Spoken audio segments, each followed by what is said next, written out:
Look at her, she's spittin' nerdy. Look at her, she's spittin' nerdy. Can't you see she's spittin' nerdy? Look at her, she's spittin' nerdy. Good morning, everyone. I am feeling pretty darn good today, so I thought I would vlog. I got a DM on Instagram the other day from someone asking about how to fight cravings, and I realized that I don't think I've ever really talked about that on my channel before, but it's something that a lot of people struggle with, something that I've definitely struggled with, so I thought this would be a good time to address it. So I'm just gonna take you along my day, show you what I eat, give you my top tips to beat cravings. But before we get into it, I have a very exciting announcement. Like, I am so stoked to finally be telling you guys about this. Some of you probably guessed months ago because I have been hinting that I was working on this, but this month I am going to be coming out with Adaptogens 101, an ebook all about adaptogens. Technically, that's still a working title. I may change the title, but it's still gonna be an ebook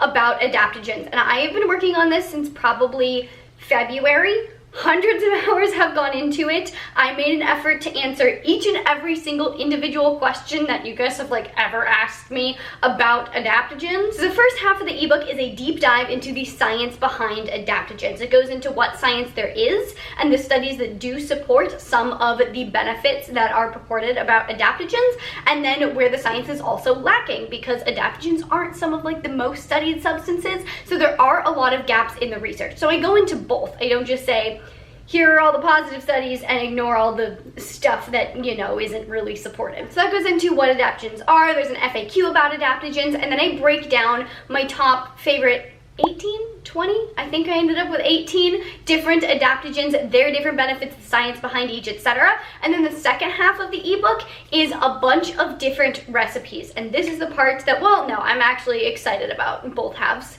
equally, but I think you guys are really gonna enjoy the recipe part because you can get the ebook and make all the recipes and not include any adaptogens if you don't want to. In my opinion, all the recipes are still really good and you're still gonna enjoy them without the adaptogens, but I wanted to give you guys a bunch of different ways to incorporate adaptogens into your daily life because I show you guys how I incorporate them. I usually put them in my lattes and stuff like that, but there are so many other ways you can incorporate them and different ways you can incorporate them into recipes to enhance their effectiveness and boost some of the benefits. So there are pancake recipes, smoothie recipes, a lot of other different breakfast recipes. There are sauces and dressings that you can incorporate to add them to your main dishes. There are so many different dessert recipes that that's probably my actual favorite section of the book is all the different dessert recipes. But you'll be able to make your own adaptogenic chocolate, adaptogenic cookies, adaptogenic brownies, etc. There's also, of course, a ton of different lattes, and there's so much more. Almost all the recipes are paleo and vegan or can be made vegan, so I left little suggestions for vegan substitutions for anything that wasn't vegan.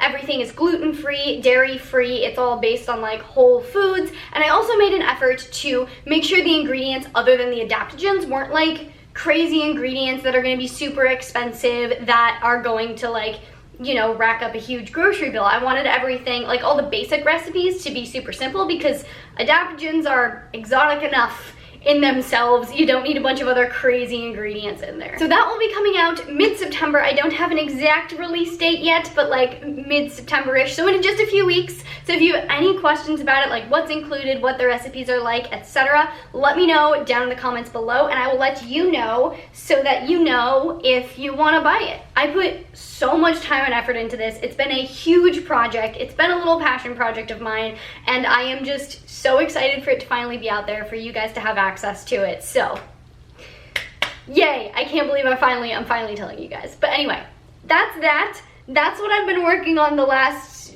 year almost. But anyway, I am hungry, so I'm gonna go make some breakfast, and I'm actually gonna make one of the recipes from the ebook, but AIP version, so I'm actually taking out a few ingredients, and it's probably not quite as good as the one that's actually in the ebook, so if you get the ebook, you'll get the better version of the recipe. But I shared this on my Instagram story the other day, and you guys wanted to see the recipe. So we're gonna go make one of my favorite things ever that makes me really happy, and it's a chocolate mint frosting bowl for breakfast.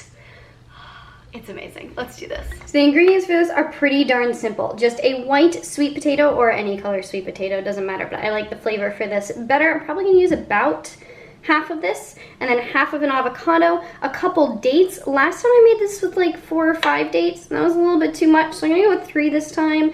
And then I like to throw in some collagen, not necessary, but good. And then for, you know, it's chocolate mint flavor, I'm using carob powder because cacao is not AIP, but you could totally just use cacao powder for this. And then 1 drop of peppermint extract. So step number 1 is to roast the sweet potato. I'm just gonna throw it in at like 375, and you can definitely just roast the thing whole, you know, like stab it with the fork, wrap it up in parchment paper or whatever, and roast it. But I don't want to wait like an hour for my sweet potato to roast, so I am chopping it just into big chunks, and I'll probably use, we have this much sweet potato.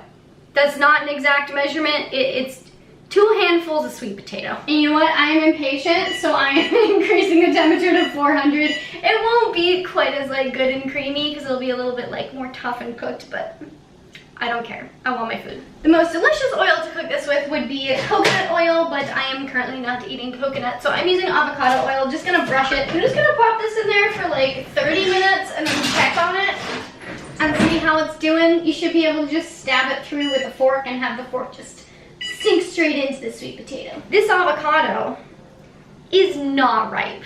Oh boy, this is a disaster. Nope, that's not happening. Never fear, I have a probably little bit overripe avocado in the fridge. This has been in there a really long time, so it's probably brown, but it's better than an avocado that's like a brick. Sweet potato is nice and roasty and toasty. You can peel the skin off if you want. You don't have to. The only reason I'm peeling it off is because I'm hungry and I want to eat part of this. So you gotta get your trusty blender. You can go ahead and just dump in the sweet potato. And I went ahead and pitted my 3 dates, so those are going in there. I have about a tablespoon of carob powder. Again, you can just use cacao powder. 1 scoop of collagen. And then the mint extract is a very delicate procedure because 1 extra drop of mint extract can just ruin everything. So I definitely recommend pouring it into something first in case you get more than 1 drop. And then you can measure it very carefully and precisely. 1 drop. Go. And then this is where the magic happens. I'm gonna throw in 2 adaptogens right now. First one I'm gonna do is reishi from SIGMATIC. Reishi is really good at helping balance cortisol levels. And since one of my main health issues and triggers for my skin is stress, then including reishi is a really good thing to do. Reishi is usually something that I would have before bed, but honestly, it doesn't have to be before bed. You can balance cortisol anytime during the day. I just like to have it usually at night, but it's fine to have it at breakfast too. The reishi that I'm using is from SIGMATIC. They're one of my absolute favorite brands of adaptogens. From their sourcing to their extraction processes, everything is on point. So I definitely recommend, if you're looking into adaptogens, checking out SIGMATIC. As always, you can use my code FITANDDIRTY to get yourself 15% off.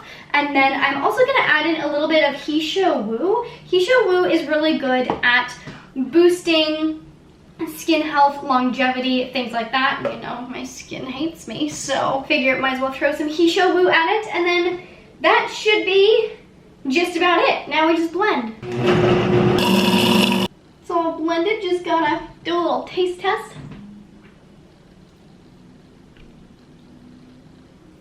That's good. That's very good. I know this kind of looks like poop, but trust me, it tastes like heaven.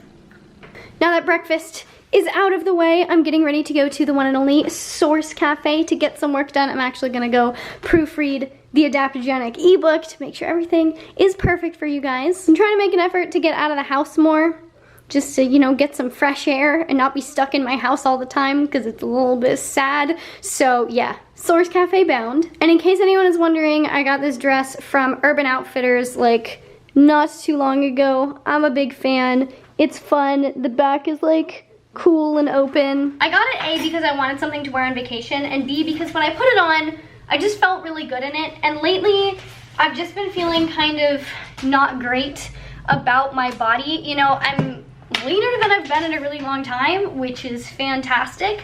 But when your skin is just completely red and splotchy and dry and flaky, and you look like a lizard, and when you look in the mirror, you don't recognize yourself.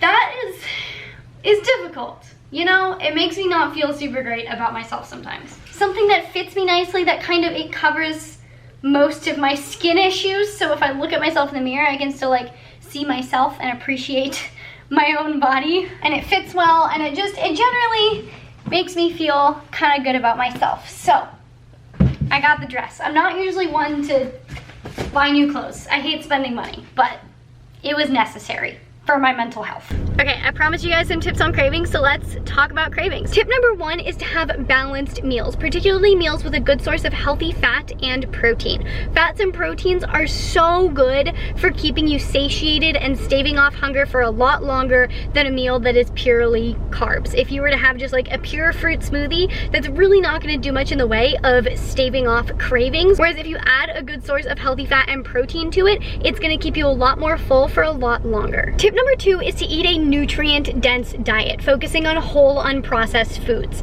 If you're getting enough nutrients, your body isn't going to drive cravings from nutrient deficiencies. You know, if you start to become deficient in any one nutrient, that's going to drive cravings. Your body's gonna be telling you, hey, like, you need to eat something, and usually we misinterpret those as craving other things that we don't necessarily need. But if you're making sure you're getting all your nutrients, that's going to cut back on the cravings that your body experiences. Additionally, focusing on whole, unprocessed foods is going to keep you a lot more satiated. You're probably gonna have a lot more volume, a lot more fiber, and so that's going to fill you up. Whereas if you're eating a lot more processed foods are actually designed to make you want to keep eating and eating and eating. The more processed foods you eat, the more processed foods you're gonna crave.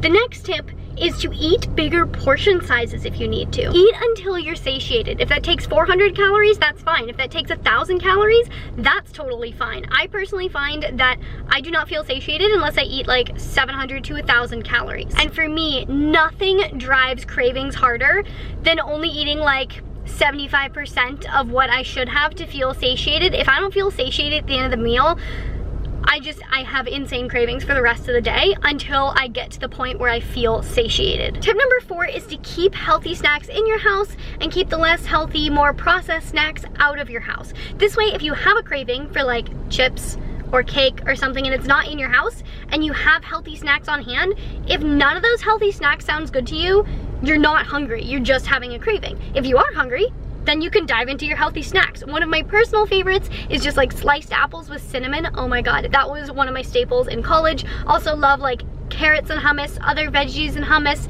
dessert hummus with fruit. There's a dessert hummus recipe in my Adaptogenic ebook. But having those kind of snacks on hand is a great way to kind of give in to the craving to eat something. Because you know, sometimes you're just bored and you just want to like snack on something even though you're not hungry without letting yourself eat a bunch of junk food. So tip number 5 is to eat the macro ratio that feels the best for you. And I will link the video down in the description where I go through how to figure out your personal best macro ratio. But if you find this and you stick to it, you're going to feel the best that you physically can feel. You're going to feel satiated, and that's going to help you not crave a ton of foods. For me personally, I know that if I eat a carb-heavy diet, or if I start my day with carbs, I am so much more likely to just have so many cravings throughout the rest of the day. Whereas you might be someone who, if you eat lower carb, you just crave more carbs. And so you might benefit from eating more carbs. There's nothing wrong with eating a higher carb diet. There's nothing wrong with eating a lower carb diet. You do you. Figure out what works best for you, and it'll all work out. Tip number 6 is to really learn to listen to your body and figure out what it actually needs when it's craving something. So let's say you're craving cake. I know that I personally, when I crave really desserty sweets, it's usually because I'm tired. So my body's looking for a quick source of energy, a quick source of fuel. So it's like, hey, let's go eat this really high sugar thing so that we can get fuel. And then as soon as I realize that, I'm like, okay, maybe I should, you know, like take a nap, get good sleep tonight. I don't need to give in to my craving for cake just because I'm tired. So figuring out what different cravings mean for your body is going to tremendously help you in figuring out what you should actually be eating and satisfying those cravings without giving into like the unhealthy part of the craving. The next tip is to frame food as fuel rather than a reward or punishment, or have some other emotional attachment to it. As soon as you attach emotion to food, there are so many more things that can drive cravings. You know, if when you get sad, you crave pizza, then your body doesn't need the pizza.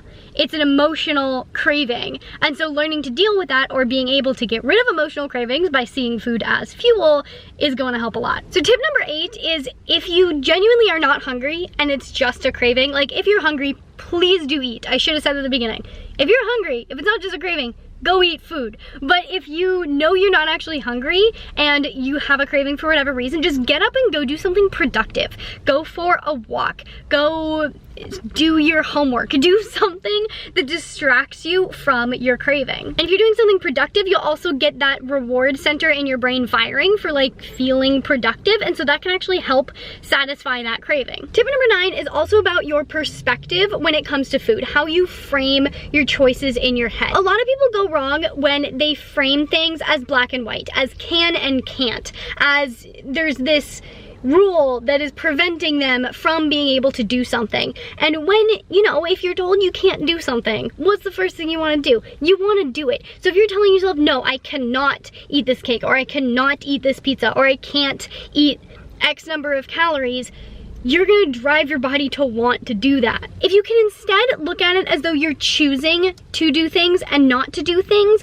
then you take that power back and you are in control. And if you're choosing not to do something, it's a lot easier not to do it than if you think you can't do something. And then tip number 10 is to prove this mindset to yourself by allowing yourself to have treats every once in a while. You're showing yourself that there is no hard and fast rule, that you are indeed making the decision. You can make the decision not to, and you can make the decision to do it. So give yourself that power and allow yourself to actually choose. Okay, that is all of the tips that I have written down for you guys today, and it is really hot in this car. So I'm gonna get out, get a little snack, get some work done, and then I'll show you guys what I eat.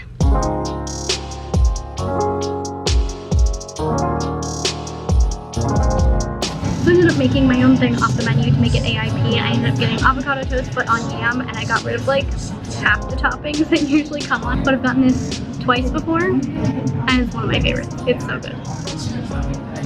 I made it home in time from the Source Cafe to go for a quick little walk before the sunset, and now I'm just cooking up some dinner. I just chopped up a ton of vegetables because I'm leaving to go to San Diego soon, so I wanted to just kind of get everything out of my fridge. So in here I have sweet potato, carrot, and butternut squash with a little bit of turmeric and Italian seasoning. And then in here I have some ground beef cooking up with some zucchini and yellow squash and kale, also with Italian seasoning. And I'm just gonna combine these two, and then I should have 2 good meals, so I will have leftovers. And voila, a delicious, colorful, nutritious dinner. I am very excited about this, and it was so easy. And alas, it is now my bedtime. I'm just sipping on some tea. This is my Tulsi and ginger tea, and I just have a wee bit of lemon squeezed into it. So I'm just gonna sip on this, get ready for bed, go to bed, go to sleep, have a good night's sleep, and wake up feeling even better tomorrow. I hope you guys liked this video. I hope my tips on how to beat cravings were helpful. If you have any additional tips,